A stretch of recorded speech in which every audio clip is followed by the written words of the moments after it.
আসসালামু আলাইকুম। আমি নাইম বরবামতি ইতালির ভেনিস থেকে। কেমন আছেন সবাই?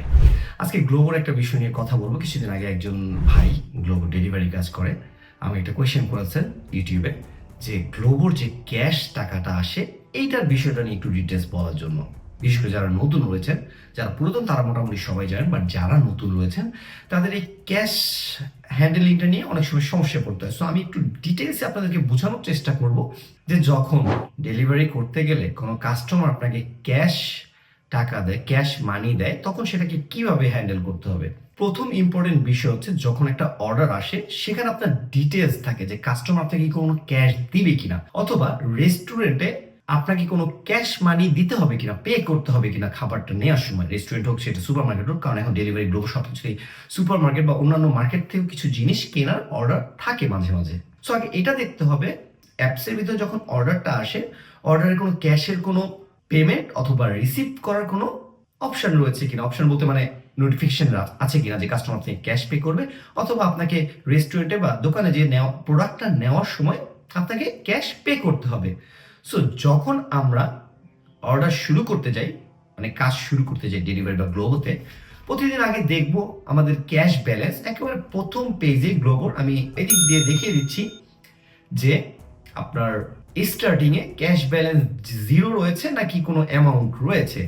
ধরে নিলাম আমরা প্রথম দিন, সো ক্যাশ ব্যালেন্সটা জিরো রয়েছে। সো মনে করেন আপনি ওই দিন অর্ডারটা দিলেন একটা, যেখানে রয়েছে যে কাস্টমার আপনাকে 20 ইউরো ক্যাশ পে করবে। আমি এটাকে আপনাকে জাস্ট এক্সাম্পল হিসেবে দিচ্ছি যে 20 ইউরো পে করবে খাবারের দাম বা যেটাই হোক। সো আপনি যখন রেস্টুরেন্টে খাবারটা নেবেন, হয়তো এখানে কোনো লেখা নাই যে আপনি ক্যাশ পে করতে হবে, কারণ আপনার কাছে ক্যাশ ব্যালেন্স যে জিরো, মানে জিরো থেকে যেহেতু শুরু করছেন, সো রেস্টুরেন্ট আপনাকে পে করা লাগবে না। রেস্টুরেন্টের পেমেন্টটা ওরা অনলাইনে করে দিয়েছে যেহেতু আপনার কাছে ক্যাশ নেই। বাট যখন আপনি খাবারটা বা প্রোডাক্টটা কাস্টমারকে বাসায় ডেলিভারি দিতে যাচ্ছেন, সেখানে আবার নোটিফিকেশন লেখা রয়েছে যে কাস্টমার আপনাকে 20 ইউরো পে করবে। কাস্টমারের কাছ থেকে আপনি 20 ইউরো নিয়ে নেবেন। আবার এটাও নোট থাকে যে কাস্টমার আপনাকে 50 ইউরো নোট দিবে, অর্থাৎ আপনাকে 30 ইউরো রিটার্ন করতে হবে কাস্টমারকে। এটা একটু দেখে নেবেন, কারণ কাস্টমার এটা অনেক সময় নোট দিয়ে দেয় যে আমার কাছে 50 ইউরো আছে, আমি তো 20 ইউরো পে করবো। অবশ্যই যাতে ডেলিভারি ম্যানের কাছে বাকি 30 টাকা থাকে, যাতে সে আমাকে খুচরা টাকাটা রিটার্ন করতে পারে। যার ফলে এই নোটিফিকেশনটা লেখা থাকে যে কাস্টমার কত ইউরো দিয়ে পে করবে। সো এটা অবশ্যই দেখে নেবেন, কারণ এমন যাতে না হয় যে কাস্টমার 50 ইউরো দিল, আপনি 50 ইউরো রেখে দিলেন, রেকর্ড হয়ে যেতে পারে।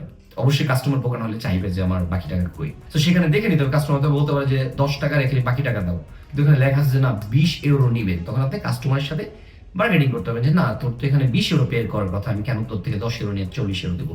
সো এই জিনিসটা কিন্তু অবশ্যই সাবধান, যে যখন আমরা ক্যাশটা হ্যান্ডেল করি বিশেষ করে অবশ্যই গুনে নিব যে কত ইউরো দিচ্ছে।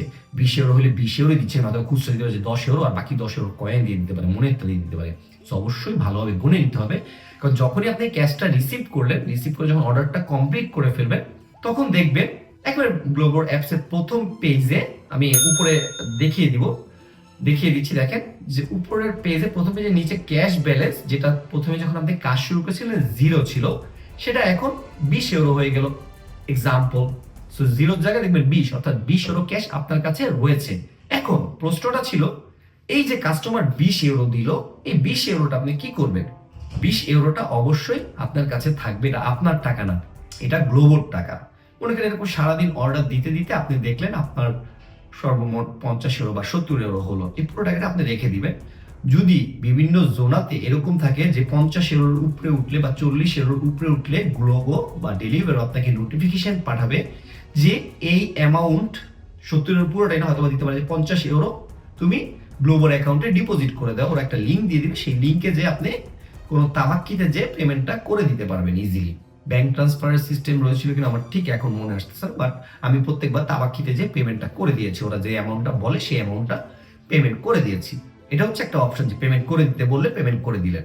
সাপোজ যদি আপনি 70 ইউরো পেলেন, বললো 50 ইউরো পেমেন্ট করে দিতে, তাহলে 50 ইউরো পেমেন্ট করে দিল, 20 ইউরো আপনার কাছে থাকবে এবং সেটা অ্যাপসের ভিতরে উল্লেখ থাকবে যে 50 ইউরো আপনি ডিপোজিট করেছেন, আর বাকি 20 ইউরো ক্যাশ ব্যালেন্স দেখাবে। এটাও কিন্তু আপনার নিজের না, খরচ করবে না, যতক্ষণ পর্যন্ত ক্যাশ ব্যালেন্স যেটা দেখাবে সেটা গ্লোবোর টাকা। তারপর এই ক্যাশের থেকে রাত্রেবেলা বিশেষ করে দেখবেন যে ওই দিনটা ডেলিভারি পরে আপনাকে রাতে হয়তো কোনো একটা নোটিফিকেশন আসবে যে 20 টাকা, সাপোজ 20 ইউরো ছিল, আমি 20 ইউরো উদাহরণটা দিচ্ছি, 20 ইউরো ছিল, সেখান থেকে 6 ইউরো আপনাকে দিয়ে দেওয়া হলো, 14 ইউরো ব্যালেন্স। হয়তো রাত্রেবেলা ঘুমানোর সময় দেখলেন 20 ইউরো ক্যাশ ব্যালেন্স, সকালে উঠে দেখলেন €14, বাকি €6 কই গেল? ওই €6 আপনাকে রেখে দেওয়ার জন্য বলেছে। মানে আপনার যে পেমেন্টটা পাওয়ার কথা মাস শেষে বা 15 দিন পরে, সেই পেমেন্টের অলরেডি €6 আপনাকে পে করে দিল।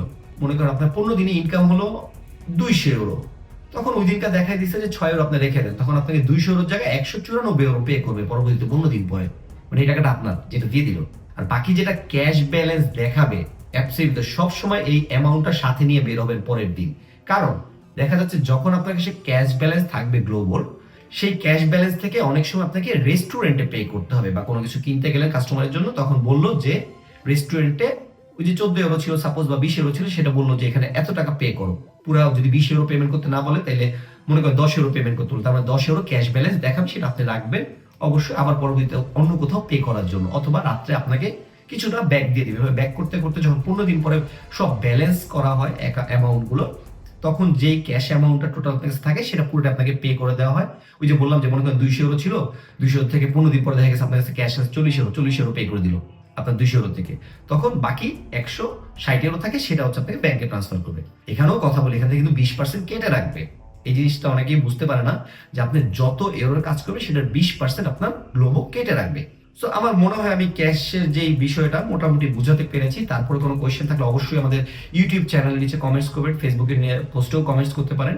অবশ্যই যারা আমাদের চ্যানেলটি সাবস্ক্রাইব করেননি, পেজটি ফলো করেননি, আপনাদের কাছে অনুরোধ থাকবে আমাদের ভিডিওগুলো যদি আপনার কাছে হেল্পফুল মনে হয়, অবশ্যই চ্যানেলটি সাবস্ক্রাইব করতে এবং ফেসবুক পেজটি ফলো দিয়ে লাইক কমেন্টস করতে ভুলবেন না। কারণ এত কষ্ট করে আমরা ভিডিও বানাই, বাট তারপরে দেখি যে সেম কোয়েশ্চেন আপনারা পরবর্তীতে অন্য ভিডিওতে করেন, কারণ রেগুলার আমাদের ভিডিওগুলো না দেখার কারণে এই জিনিসটা হয় যে আপনি আপডেট তথ্যগুলো পান না। সো রেগুলার চেষ্টা করবেন, প্রতিদিন মানুষ ফেসবুকে বসে একবার ইউটিউবে ঢুকে একবার একটু আপডেটগুলো দেখে নেবেন যে আমি কি আপডেট দিয়েছি, আমাদের চ্যানেলতে কি আপডেট করেছে, তাহলে হয়তো আপনাদের বিভিন্ন কোয়েশ্চেনগুলো আপনাদের নিজেরাই অ্যান্সারগুলো পেয়ে যাবেন ভিডিওগুলো দেখলে। ভালো থাকবেন সবাই, আসসালামু আলাইকুম।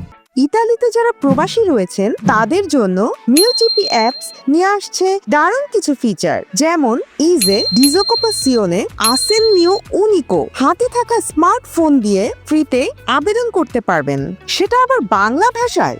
নতুন বছরের ইজেটা নিজেই করে ফেলুন একদম ফ্রিতে মিউজিপি অ্যাপস দিয়ে। কোনো ডকুমেন্টস সাবমিট করতে বাকি থাকলে অথবা ভুল করলে, তাহলে কিছুক্ষণের ভিতরে মিউজিপি প্রতিনিধির টিম যোগাযোগ করবে। তাহলে আর দেরি কেন, এক্ষুনি প্লে স্টোরে গিয়ে সার্চ করুন মিউজিপি, ডাউনলোড করে আপনার হাতে থাকা স্মার্টফোনের সঙ্গে আপনিও স্মার্ট হয়ে যান।